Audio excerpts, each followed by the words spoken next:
Brandon Power Tools. Here is day one of the Mustang. As we can see, 1988 5.0 GT Mustang. It's rough, needs some work. We've got our engine. Everything in here right now is currently running. Start it up. It's in the seat.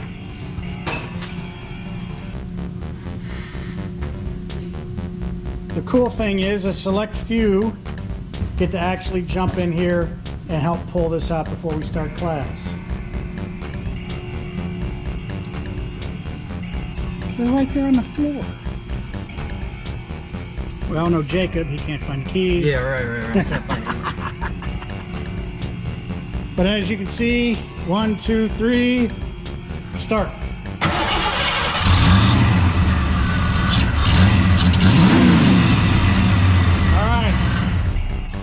We are running. So what we're going to do today is we're going to pull the hood, we're going to start pulling the top of the engine, and we're going to pull all the accessory drives off. So if you don't know what accessory drives are, they are all of this. Your alternator, your air conditioning pump, your power steering pump. This one has a smog pump down in the bottom, which is useless. Your water pump pulley. We're going to pull the radiator shroud, we're going to pull the fan, and we may pull the radiator today, but we're going to see how far we get. We will, however, get the intake manifold upper portion off. So, without further ado, let's get started. All right. So, for those of you that can't be here to see this, we're going to do this on video. Obviously, we have our engine. For those of us who don't know what our engine is a Ford small block. It's part of the Windsor family. It is 302 or a 5-liter engine. Now 302 is cubic inches. Now what we're going to do today is we're going to remove our valve covers, our intake manifold, our heads. We're also going to be removing this last header, the engine mount for the pull so you can yank it out of the car. The heads are going to come off. Our timing cover is going to come off. Our harmonic balancer, our crank pulley, and our oil pan is all going to come off, along with our oil filter. We're probably going to remove the oil sending unit as well, just because we're going to replace it. So, without further ado, let's make it happen. Alright, man, let's see all this gunk in here. Oh, yummy.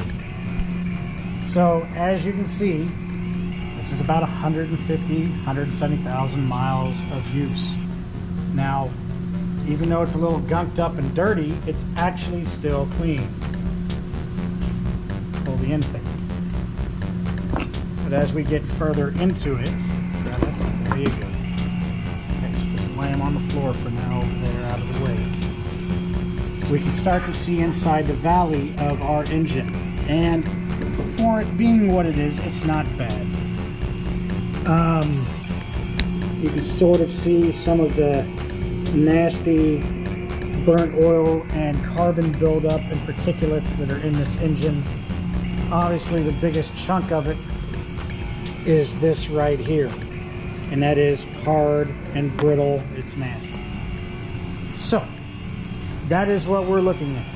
We are not going to remove the distributor until we have the heads off, so we can set the motor at top dead center on the first cylinder and have our rotor and everything where we need it to be, so we can put it back in the engine the way it came out. That way we don't affect the timing.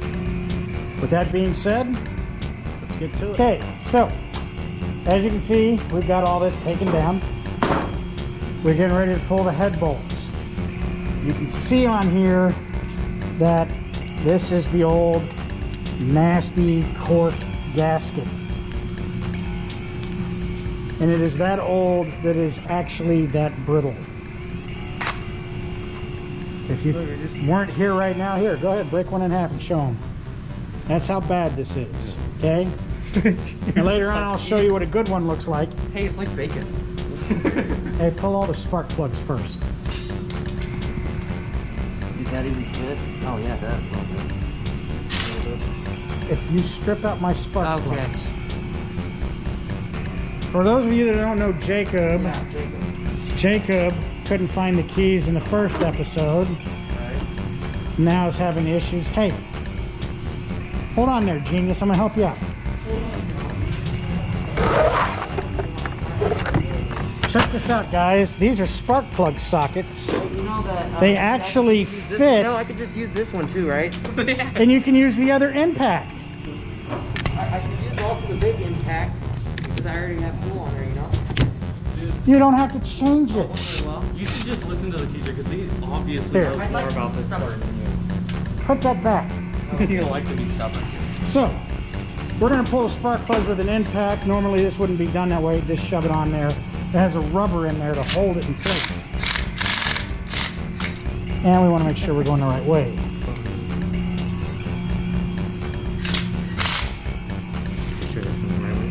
Hold on, something's wrong. Yeah, you're. There we go. I guess I'm just weak. No, I just needed a little. And we'll throw them across the room because that's what you do with trash anyways. There you go. So I'll give you this and let you do the rest of them. There are 8 spark plugs in the engine. So, as soon as we get those out, we will start pulling the head. Okay, so now we are pulling head bolts. Rule of thumb, start from the inside, work your way out. That way we don't warp the head that we're gonna have machined. Right. That way I don't have to spend more money when you tear it up. If you haven't figured out, we all love Jacob. Figuratively, not mentally.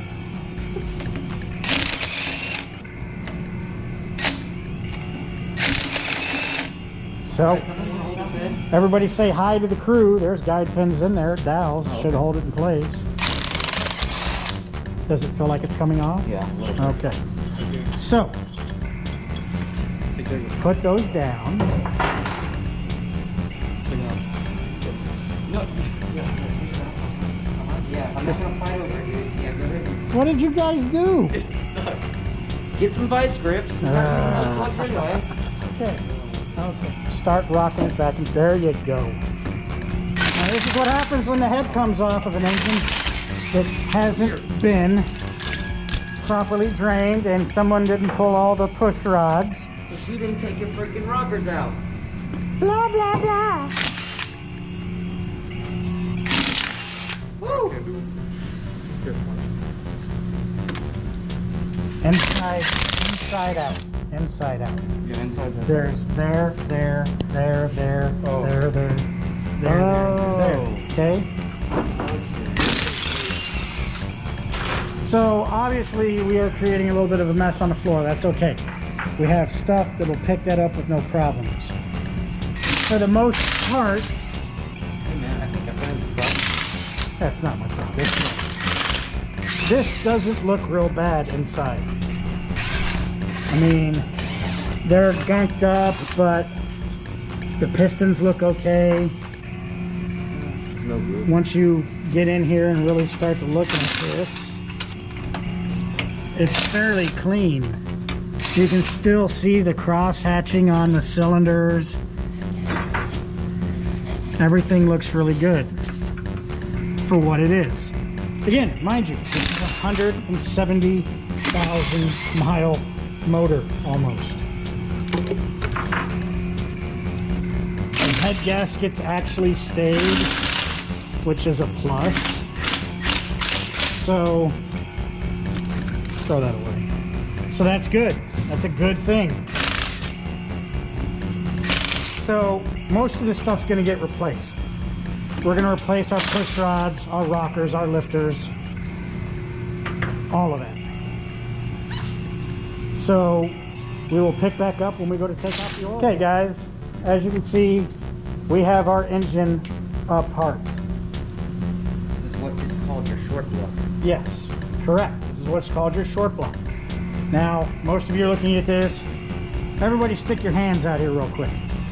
Alright. I don't have much. Yeah, still got hands. You're still here. Dude, what about your hands?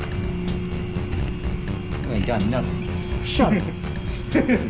So what we're gonna do right now, this is our number 1 cylinder. Our number 1 piston is at top dead center. or TDC. TDC is the acronym or the abbreviation for top dead center. Our distributor is a main component of our engine. If this is not put in right, the engine will not start. So the timing chain runs our cam and our crank. Our crank runs our pistons. Our cam runs our valves. Our distributor runs all of our electrical spark to our cylinders through the spark plugs and wires. There is an easy way on distributor vehicles to restab your distributor correctly without having issues. At top dead center, our rotor is lined up right here. This is our center point. We want to take it out and put it back in at this spot. Now if you notice, this moves, okay? It's going to move to allow us to do timing to the engine. We can advance it, we can retard it, but either way it moves. So we want to make sure that we line that up so when we go to remove this, and as you can see, it's not very big. It has a still gear on it, which I need to put on my order, and it's just this piece. All right, all it is an electrical pickup. But once we remove that, when we go to put it back in, we know for a fact that our engine needs to line up in the back to match that point. And of course it doesn't want to go in there now. What'd you do, Jacob? This is your fault. He did everything. He's the one that basically took all this apart. Okay, so Front side. as you can see, as we go back in, Front side. It's okay. no, it's right here. That was the front side. Oh my god. That's when we marked it. We are lined up with that hole in the back towards the end of the block. Now we could be a tooth off, but for the most part, it is back in there. And this should really sit like this for it to be on time as it was before we took it out. But that is the process for removing that. Okay guys, we're gonna move the harmonic balancer. And I'm gonna set this camera up so I can show you guys. That's what this is right here. If you notice, there's already a tool on it, and what this does is this allows us to crank down through this center rod, because this is actually pressed onto a shaft, and it's going to allow this to slide forward while this pulls. Okay, so probably the easiest way to go about this is actually this.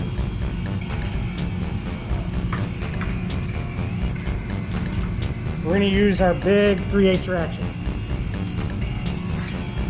There should be something going. Oh, not.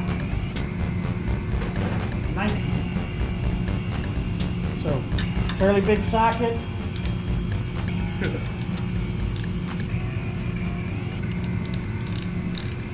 We're going to run it down like we're actually cranking it to tighten it.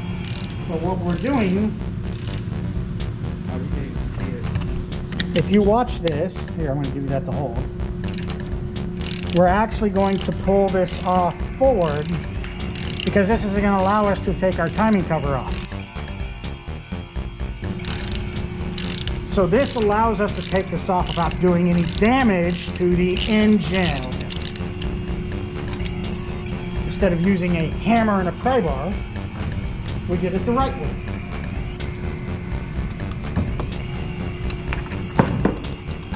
Alright, so now, okay, we can pull our timing cover. As we can see, our oil pan is off. It's right there. So, you grab the flashlight.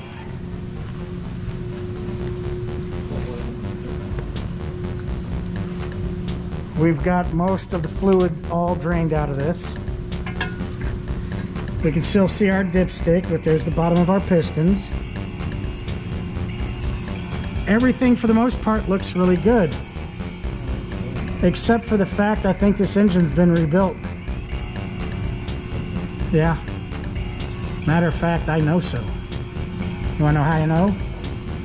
Look at the 4s on that. Which means that is not top dead center. If that's right. Well, no, but you know it's not. It's 246. Oh, wait a minute. No, because that one's supposed to 3, 2, 1. 1, 2, 3. Okay, so that has to be number 1. Okay, so usually when they stamp the rods like that, that is because they have removed these for a rebuild. Not very likely does the factory do that. Because it's fresh, they would be putting them together fresh. Which tells me this has probably had a rebuild at some point in time. Now, this is our crank. Spin the, Oh, there's nothing there. there's nothing there to spin it. Put the crank bolt back in it. It's a big bolt right there. And then my ratchet's on the table for it. What size is it? Oh no, it's a 22. You're gonna need the big ratchet, so get the 1/2 inch. Hey, the socket is on this big impact, but you'll want to grab the big ratchet out of that center tray. So what we're gonna do is we're gonna spin this by hand, and we're gonna see just how well it operates by hand. Let us go on. No, you're right, you're right. So for the most part, everything looks like it's operating like it should.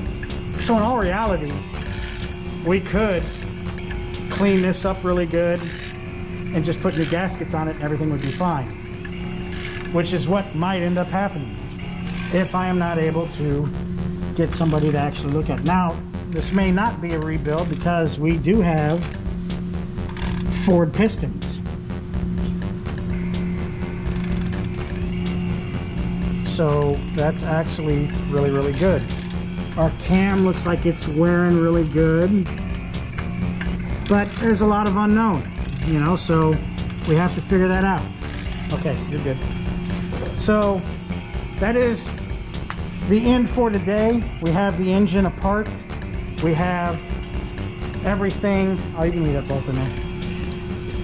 Off of it like it should be. Obviously, we can see our pan gasket is horrid. We've got rear main sills we can put back in because they're new. But yeah, we're gonna clean up our mess. We're gonna get the heads loaded in bags and put in my truck. And I will take them off to get them machined. I'll actually get out of here at 2 o'clock, which works for me. Okay, till tomorrow, guys. Everybody say bye. Bye.